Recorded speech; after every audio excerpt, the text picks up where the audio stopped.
মেয়েটি কাঁদতে কাঁদতে চলে গেল। ছেলেটা লাফাতে লাফাতে বাড়ি ফিরল। সারাদিন লেখাপড়া করা ছেলেটি বিজ্ঞানী হতে চায়। আমি তাকে পালিয়ে যেতে দেখেছি। এই ধরনের সেন্টেন্সগুলি কত সহজে প্রেজেন্ট পার্টিসিপল ইউজ করে আমরা ইংলিশে ট্রান্সলেট করতে পারি তা আজকে ক্লাসের মাধ্যমে দেখে নেব।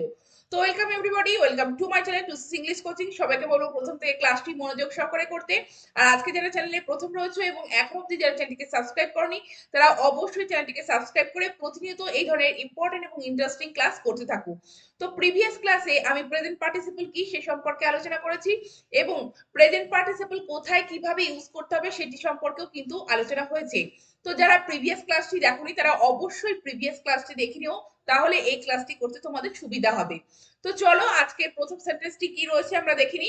আজকে প্রথম সেন্টেন্সটি রয়েছে মেয়েটি নাচতে নাচতে গান গেয়েছিল। তো ইংলিশে আমরা কিভাবে এটি প্রেজেন্ট পার্টিসিপল ইউজ করে বলতে পারি সেটি আগে দেখে নিই, তারপরে সেন্টেন্সটি আমরা বুঝে নেব। তো ইংলিশে আমরা কিভাবে বলবো, the girl স্যাং while dancing. The girl স্যাং while dancing. তো আমি তোমাদের বলেছিলাম যে দুটি কাজ যখন একই সাথে একটি সাবজেক্টের দ্বারা হবে সেক্ষেত্রে আমরা একটি কাজকে কিন্তু আমরা প্রেজেন্ট পার্টিসিপল ইউজ করে লিখতে পারি। তো দেখো মেয়েটির নাচ করা এবং নাচা এবং তার গান গাওয়া দুটোই কিন্তু একই সাথে হয়েছিল, আর এখানে কিন্তু সাবজেক্ট একটাই, সেটা হচ্ছে মেয়েটি।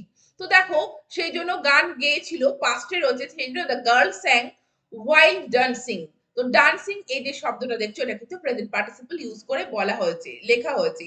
এবং এই ডান্সিংটা কার সম্পর্কে বলছে, মেয়েটির সম্পর্কে বলছে। এবং দুটি কাজই যখন একসাথে হচ্ছে এবং তখন একটি কাজকে কিন্তু আমরা প্রেজেন্ট পার্টিসিপল ইউজ করে এইভাবে সেন্টেন্সটিকে আমরা লিখতে পারি বা বলতে পারি। এবার পরের সেন্টেন্সটি দেখো, মাঠে ঘোরাঘুরির সময় তিনি একটি শিয়ালকে দেখতে পান। তো ইংলিশে সেন্টেন্সটিকে আমরা কিভাবে বলবো তোমরা অবশ্যই চেষ্টা করো। কিভাবে বলবো, হি স আ jackal while wandering in the field. He saw a jackal while wandering in the field. তো দেখো মাঠে ঘোরাঘুরি করা এবং শিয়াল দেখতে পাওয়া দুটি একই সাথে একই সময়ে ঘটেছিল, সাইমালটেনিয়াসলি দুটি কাজ একই সময়ে ঘটেছিল। এবং এখানে কিন্তু সাবজেক্ট একটি, সেটা যে তিনি। আর দেখো তিনি দেখতে পান বা দেখতে পেয়েছিলেন, সেই জন্য হি স কি দেখেছিলেন, আ jackal while wandering in the field, যখন তিনি মাঠে ঘোরাঘুরি করছিলেন। পরের সেন্টেন্সটি দেখো, ছেলেটা লাফাতে লাফাতে বাড়ি ফিরল। তো দেখো ছেলেটা লাফানো এবং বাড়ি ফেরা দুটি কিন্তু একই সময় ঘটেছে এবং ছেলেটি এখানে একটি সাবজেক্ট। তো সেন্টেন্সটিকে আমরা কিভাবে বলবো, the boy returned home skipping. The boy returned home skipping. তো দেখো যখন দুটি কাজ একই সময়ে একই সাবজেক্টের দ্বারা ঘটবে তখন একটি কাজকে কিন্তু আমরা প্রেজেন্ট পার্টিসিপল ইউজ করে লিখতে পারি বা বলতে পারি। সেই জন্য দেখো স্কিপিং শব্দটি এখানে প্রেজেন্ট পার্টিসিপল ইউজ করে লেখা হয়েছে। পরের সেন্টেন্সটি দেখো, সরি, তিনি চলন্ত ট্রেন থেকে পড়ে গিয়েছিলেন। তাহলে এখানে দেখো সেন্টেন্সটি কিভাবে ইংলিশে বলবে, he fell down from a moving train. He fell down from a moving train. তো এখানে পার্টিসিপল ইউজ করা হচ্ছে কোথায় দেখো, মুভিং। এবং মুভিং এই ওয়ার্ডটি প্রেজেন্ট পার্টিসিপল, এটি কিন্তু অ্যাডজেক্টিভ হিসেবে এখানে ইউজ হচ্ছে, কেননা এটি ট্রেন সম্পর্কে বলছে। কেমন ট্রেন, চলন্ত ট্রেন। তো এটি অ্যাডজেক্টিভ হিসেবে ইউজ হচ্ছে এবং এটি প্রেজেন্ট পার্টিসিপল। দেখো he fell down from a moving train. পরের সেন্টেন্সটি দেখো, ভল্লুকটিকে দেখে তার বন্ধু পালিয়ে যায়।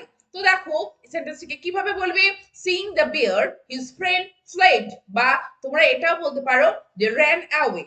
Seeing the bear his friend fled. তো দেখো এখানে ভল্লুকটিকে দেখা এবং তার বন্ধুর পালানো দুটি কাজ কিন্তু পরপর ঘটেছে। তো তোমাদের আমি বলেছিলাম যে দুটি কাজ যখন একটির পরপরই আরেকটি ঘটবে তখন প্রথমটিকে আমরা কিন্তু প্রেজেন্ট পার্টিসিপল ইউজ করে লিখতে পারি। তো ভল্লুকটিকে যে দেখা সেই কাজটি আগে ঘটেছে, সেজন্য সিইং দ্য বিয়ার, এবং তারপরে তার বন্ধু কিন্তু পালিয়েছে, সেজন্য হিজ ফ্রেন্ড ফ্লেড, পালিয়ে যায় বা পালিয়ে গিয়েছিল।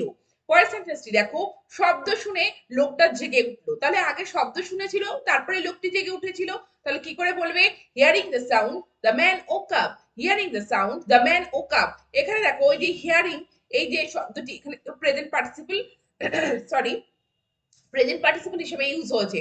তো দুটি কাজ ঘটেছে এবং একটির পরপর আরেকটি ঘটেছে, তাহলে শব্দ শোনাটা আগে ঘটেছে, সেজন্য দেখো হিয়ারিং এখানে কিন্তু প্রেজেন্ট পার্টিসিপল হিসেবে ইউজ করা হয়েছে। তো হিয়ারিং দ্য সাউন্ড কি হচ্ছে, দ্য ম্যান ওক আপ, মানুষটি কিন্তু জেগে উঠেছিল। পরের সেন্টেন্সটি দেখো, পিছন ফিরে তিনি আমাকে ডাকলেন। তো আগে পিছন ফিরেছিলেন তিনি, তারপর তিনি আমাকে ডেকেছিলেন। তো turning back he called me, turning back he called me. পরের সেন্টেন্সটি দেখো, মেয়েটি কাঁদতে কাঁদতে চলে গেল। তো মেয়েটির কান্না করা এবং চলে যাওয়া দুটি একই সাথে ঘটেছে। তো সেন্টেন্সটিকে কিভাবে বলবে? The girl went weeping, the girl went weeping. Weeping এখানে প্রেজেন্ট পার্টিসিপল হিসেবে ইউজ হচ্ছে এবং উইপিংটা কার সম্পর্কে বলছে? গার্ল সম্পর্কে বলছে। যে গার্লটি কি করছিল? মেয়েটি কি করছিল? কাঁদছিল। আর মেয়েটি এখানে ভার্ব হিসেবেও ইউজ হচ্ছে, যে মেয়েটি কি করছিল বোঝালে সেটি মেয়েটি কিন্তু কাঁদছিল। তো ভার্ব এবং অ্যাডজেক্টিভ দুটি সম্মিলিত ভাবে কিন্তু এখানে প্রেজেন্ট পার্টিসিপল হিসেবে উইপিং শব্দটি ইউজ হয়েছে। তো মেয়েটি কাঁদতে কাঁদতে চলে গেল, দ্য গার্ল ওয়েন্ট উইপিং। পরের সেন্টেন্সটি দেখো, চাকরি ছেড়ে তিনি দেশে ফিরে আসেন। তো সেন্টেন্সটি কিভাবে বলবে? After giving up his job he return to his country, after giving up his job he return to his country. তো আগে চাকরি ছেড়ে দেওয়ার ব্যাপারটি ঘটেছে, সেই জন্য প্রথমে দেখো after giving up his job, তারপরে তিনি কি করেছিলেন? দেশে ফিরেছিলেন, he return to his country. পরের সেন্টেন্সটি দেখো, শিশির তার বন্দুক দিয়ে একটি উড়ন্ত পাখিকে গুলি করেছিল। তো সেন্টেন্সটি কিভাবে বলবে? Shishir fired a flying bird with his gun, Shishir fired a flying bird with his gun. তো এখানে প্রেজেন্ট পার্টিসিপল কোথায় ইউজ হচ্ছে দেখো? ফ্লাইং। তো ফ্লাই থেকে তার সাথে আইএনজি অ্যাড করে আমরা পেয়েছি ফ্লাইং, এবং ফ্লাইং শব্দটি এখানে অ্যাডজেক্টিভ হিসেবে ইউজ হচ্ছে, কারণ বার্ড সম্পর্কে অর্থাৎ নাউন সম্পর্কে অতিরিক্ত ইনফরমেশন দিচ্ছে যে পাখিটি কেমন ছিল? উড়ন্ত, অর্থাৎ পাখিটি উড়ছিল। আর সেই পাখিটিকে গুলি করেছিল কে? শিশির। তো Shishir fired a flying bird with his gun. পরের সেন্টেন্সটি দেখো, লোকটা খোঁড়াতে খোঁড়াতে চলে গেল। তো লোকটির খোঁড়ানো ব্যাপারটা এবং চলে যাওয়ার ব্যাপারটা একই সাথে ঘটেছে। তো সেন্টেন্সটি কিভাবে বলবে?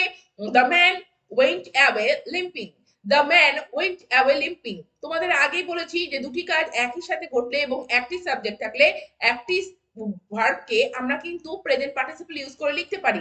সেই জন্য দেখো, দ্য ম্যান ওয়েন্ট অ্যাওয়ে লিম্পিং, খোঁড়াতে খোঁড়াতে। পরের সেন্টেন্সটি দেখো, শাহানির লেখাপড়া করা ছেলেটি বিজ্ঞানী হতে চায়। তো সেন্টেন্সটি কিভাবে বলবে? The boy studying throughout the day wants to be a scientist, the boy studying throughout the day wants to be scientist. Throughout এর পরিবর্তে তোমরা কিন্তু অল দ্য ডেও বলতে পারো। তো এবার বুঝে নাও সেন্টেন্সটি। সারাদিন লেখাপড়া করা ছেলেটি, অর্থাৎ যে ছেলেটি সারাদিন পড়াশোনা করে, the boy who studies throughout the day বা অল দ্য ডে। তো হু স্টাডিজ এটিকে আমরা অমিট করে তার জায়গায় আমরা কি লিখেছি? স্টাডিং। তোমাদের বলেছি যে আমরা প্রেজেন্ট পার্টিসিপল কোথায় রিপ্লেস করতে পারি? যেখানে আমরা রিলেটিভ প্রোনাউন পাবো এবং তারপরে আমরা ভার্ব পাবো। তো সেই রিলেটিভ প্রোনাউন এবং ভার্বকে রিপ্লেস করে আমরা কিন্তু প্রেজেন্ট পার্টিসিপল ইউজ করতে পারি ভার্বটিকে ইউজ করে। দ্য বয়, এখানে দেখো দা এইভাবে আমরা লিখতেই পারতাম সেন্টেন্সটিকে, the boy who studies throughout the day বা all the day wants to be a scientist. তো হু এবং স্টাডিজ এই দুটিকে রিপ্লেস করে আমরা সেন্টেন্সে স্টাডিং এই প্রেজেন্ট পার্টিসিপল ইউজ করে সেন্টেন্সটিকে এইভাবে বলতে পারি বা লিখতে পারি। পরের সেন্টেন্সটিকে দেখো, এক সপ্তাহের মধ্যে রতন বাবু তাকে ফুটবল খেলা শেখাবেন। কিভাবে বলবে? Ratan Babu will have him playing football in a week, Ratan Babu will have him playing football in a week। তোমাদের বলেছি যে আমরা প্রেজেন্ট পার্টিসিপল কিভাবে ইউজ করতে পারি? সাবজেক্ট এবং তারপরে হ্যাভ ভার্ব, সেই হ্যাভ ভার্বের পাস্ট ফর্মও থাকতে পারে, ফিউচার ফর্মও থাকতে পারে। সেজন্য এখন শেখাবেন, সেজন্য উইল হ্যাভ, তারপরে অবজেক্ট কাকে? তাকে, তো হিম, এবং তারপরে কিন্তু আমরা প্রেজেন্ট পার্টিসিপল ইউজ করে এই ধরনের সেন্টেন্স এইভাবে বলতে পারি যে এক সপ্তাহের মধ্যে রতনবাবু তাকে ফুটবল খেলা শেখাবেন। সেন্টেন্সটিকে আমরা এইভাবে বলবো। পরের সেন্টেন্সটিকে দেখো, আমি তাকে পালিয়ে যেতে দেখেছি। তো আমার দুটি কাজই একসাথে আমরা কিন্তু এটা দেখতে পাচ্ছি যে আমি তাকে পালিয়ে যেতে দেখেছি। তো তাকেও দেখতে পেয়েছি, তার পালানো ব্যাপারটাও আমরা কিন্তু আমি খেয়াল করছি। তো সেন্টেন্সটিকে কিভাবে বলবে? I saw him running away, I saw him running away. তো রানিং এই যে শব্দটি দেখছো প্রেজেন্ট পার্টিসিপল হিসেবে কিন্তু এখানে ইউজ করা হয়েছে। পরের সেন্টেন্সটি দেখো, পূর্ব আকাশে উদীয়মান সূর্য দেখে চোখ প্রশান্ত হয়। তো সেন্টেন্সটিকে কিভাবে বলবে? It is eye soothing to see the rising sun in the eastern sky, it is eye soothing to see the rising sun in the eastern sky. তো পূর্ব আকাশে বলতে ইস্টার্ন স্কাই। আর এখানে দেখো রাইজিং সান, উদীয়মান সূর্য। তো রাইজিং ব্যাপারটা এখানে প্রেজেন্ট পার্টিসিপল হিসেবে ইউজ হচ্ছে, কারণ সান সম্পর্কে এক্সট্রা ইনফরমেশন দিতে, কেমন সূর্য? উদীয়মান সূর্য। তো এখানে প্রেজেন্ট পার্টিসিপল অ্যাডজেক্টিভ হিসেবে কিন্তু ইউজ হয়েছে। তো তোমরা দেখলে যে প্রেজেন্ট পার্টিসিপল ইউজ করে আমরা কত সহজে আমরা প্রত্যেকটি সেন্টেন্স ইংলিশে ট্রান্সলেট করতে পারলাম, এবং আমরা এই রকম সেন্টেন্স আমরা একে অপরকে বলতে পারি। তো তোমরা অবশ্যই এই ধরনের সেন্টেন্স একে অপরকে বলে প্র্যাকটিস করতে থাকো, আর নিয়মিত এই ধরনের ক্লাস করতে থাকো চ্যানেলটিকে সাবস্ক্রাইব করে। তো thank you for watching this video.